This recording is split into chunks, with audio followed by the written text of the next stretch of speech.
Like I said at the top of this interview, unusual amount of reporting on the judiciary. Normally, we just don't see this much. This issue of judicial conduct and the Commission on Judicial Conduct, the Trial Lawyers Association is upset. Do you think there needs to be changes to the way that judges are actually, because it's too secretive, it's too harsh, perhaps, they get censured? I think it is too secretive.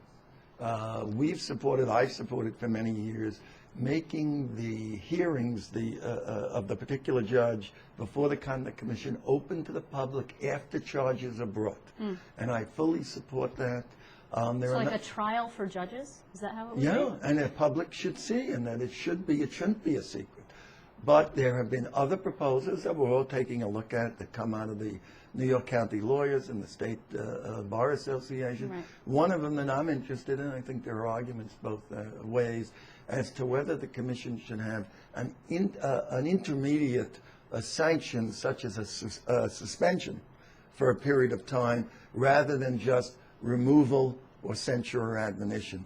That's something that I think we all ought to look at.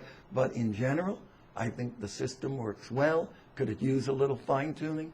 Absolutely. And in particular, I would open the hearings to the public at the point the charges are brought. Because censure and admonition, while it means something to the legal community, I it agree. probably is embarrassing to judges. I don't think people who go and stand before a judge who are already I agree frightened with to you. begin with, it doesn't mean anything. That's why I think we ought to look at an intermediate sanction. Right. And there are arguments both ways. Judges, good government groups have very different views of it, within each constituency. But, I think that might be something worth looking at. And these other pieces that they're suggesting, we'll take a look at it. But I think in general, the system works well. Some people say it's too lenient. Some people say it's too harsh. But I think what is the case is maybe it's a little too secretive. The final decision rests with you in changing that? No, Or how does final how does that decision work? would rest either with a constitutional amendment Oh, I or see. with the legislature. But these are proposals. Okay. Just